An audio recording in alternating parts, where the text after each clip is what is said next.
Cheers and welcome back to Lamb's Cryptoverse. Remember, we're here to entertain you. This is not financial advice. So this presentation is about what factors affect Bitcoin's price. It doesn't just go up for no reason. And this is a guy that got me all started and riled up. It's Scott Minerd. He's very pedigreed from the University of Chicago. He's a chief investment officer of Guggenheim. And he appeared on Bloomberg. And what he said is, you know what? I think Bitcoin's going down. I don't know why. I just think it's going to go down because of technicals. That's all he said. I mean, you could click on this video that I have here and you can watch the whole interview. But basically, even though he's got 1,000 analysts working for him, he hasn't figured out how it moves or why it moves. He just thinks it could go down. So I'm going back. I'm fighting back with a whole list of what factors, short-term factors, long-term factors, models, all these factors that affect Bitcoin's prices. As you can see, there's a whole laundry list here. I only included a few. I could spend days explaining all of these to you. I'm just going to show you a few charts quickly, and you can see for yourself that there is some correlation between certain factors. So let's get started. The first one I'm including is a rainbow chart. Why? Well, it looks good. I mean, it's kind of funny. You could see this is a logarithmic chart, and you could see where it turns red on top. That's the maximum bubble territory, and they're begging you to sell when it hits that red area. And when it goes down to like light blue, they're thinking, oh, maybe you should accumulate. And when it goes down to blue or dark blue, they're like buy. It's basically a fire sale. That's what they're saying. And obviously they're saying that right now. This next chart is on a more serious note. This is growth of addresses. Now, this is a long-term logarithmic chart. It's good to use log charts for Bitcoin. And especially the ones from Glassnode, they're very consistent and well done. And here you can see that even though prices have been coming down for Bitcoin, you haven't seen addresses crash. That's a very good sign. The same thing with the hash rate. The hash rate is basically the total computing power of the network.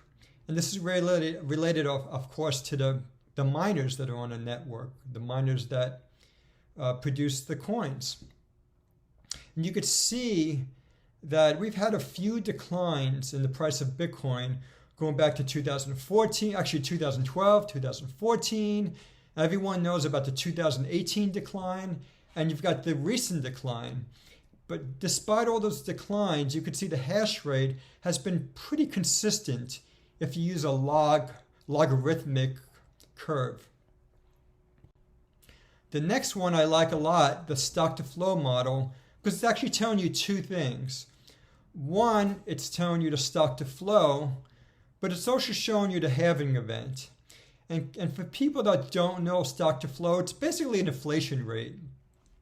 But it's shown in a different way. It's basically showing you how much inventory supply we have of Bitcoin versus how much is produced yearly by those Bitcoin miners. And you could see that the next halving event won't be for a while. It's going to be in May of 2024. And when we get those halving events, we get an increase, like a spike in the Bitcoin price. So what I think is going to happen is, I think the most powerful factor right now is stock prices, because Bitcoin prices are correlated with stock prices. So we're not going to reach a bottom in Bitcoin until we get a bottom in stock prices. I think that's coming soon, maybe it's September, October. Then after that, you're going to see the Fed pivot because they're going to probably cause a recession. Well, actually, in my view, they are going to cause a recession. I think there's a 100% probability of a recession in the next few months. Then the Fed's going to pivot, meaning they're going to lower rates, maybe in early 2023. Maybe even earlier, maybe in December 2022. That's going to cause a first pump up in prices for Bitcoin. Then later, we're going to get the second pump up when the halving event occurs in May, around May of 2024. MVRV score. This is a Z-score. It's a little complicated, but I can explain it in a very simple way. It basically shows you the difference between the current price of Bitcoin and people's cost basis. So when it's low, it has a low Z-score of -1. So that's a good score. And you don't even need to look at that number. You can just look at the pink bars. Whenever there's a pink bar, Glassnode is telling you that we're at a very low point. And as a matter of fact, in June of 2022, this just last month, we had the lowest Z-score rating. So that's pretty good. But as you can see in this chart, well, yes, we have a low Z-score rating. We've had longer periods of time where we've had those pink bars.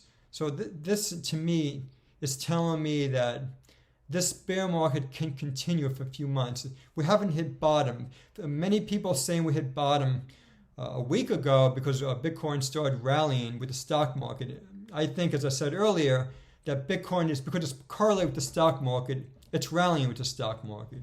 So just be patient. The next one I've shown a few times, but I really like it. This is a long-term chart. It shows you that Bitcoin is correlated with financial conditions. That's another way of saying liquidity. So when liquidity goes down, Bitcoin prices go down. It's that simple. Regulatory events, news events. No one talks about this. I think this is the most important event in Bitcoin's history. This occurred in around 2013. Basically, I'm trying to think of a funny word. Basically, the Dojman, what do they call it? The Doge, I should say, of the Vatican or the Europe. They decided, and probably the IMF and all that, all these important people, they decided that what's supposed to be insured, right, savings accounts, that these poor mom and pops that had deposits at the banks of Cyprus, that they were going to help pay for the Cypriotic bailout, of the bank bailout. That's pretty sad. Like, let me be honest. There were some Russian oligarchs that had money in these Cypriotic banks, but many of them are also mom and pop depositors. I would reckon this is the first time in history, or in modern day history, where bank depositors had to help pay for a bailout. So to me, that's a fire alarm saying you don't want to keep all your money, even in banks. You want to put some in Bitcoin. So that's why I think this is one of the most important events of the history of Bitcoin. And Bitcoin, remember, actually started in 2009 during the midst of the financial crisis, right? The big event of financial crisis was a Lehman event that occurred in 2008. But the financial crisis did not finish until 2009, and that's when Bitcoin began its existence.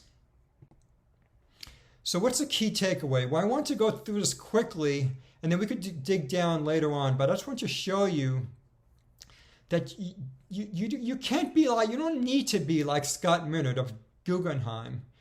Just because he says that Bitcoin's going down to 8,000, he doesn't really know why. He just thinks that there's some support with the charts. Just because he says that doesn't mean you have to believe him. Even though he has 1,000 analysts working for him, it's not enough. You need to do your own homework, your own research. If you do your own research, you can see that there are many factors that affect the pricing of cryptocurrencies. And I didn't talk about the most important and fundamental one. And I did that on purpose. I didn't talk about production cost. That's really important because I'm going to do a whole nother presentation on production cost. And you can see with production cost that you can actually figure out where the bottom is in Bitcoin pricing just looking at the cost of production.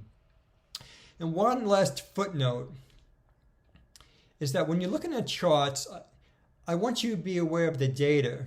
Don't just look at the charts point blank. Like, think about how they're made. And think about if there's true confluence. For example, if someone's showing you 10 different charts, but they're all related to the price of Bitcoin, they're not really 10 different charts. They're just one. It's one chart showing you maybe moving averages or what the price of Bitcoin is compared to the cost basis.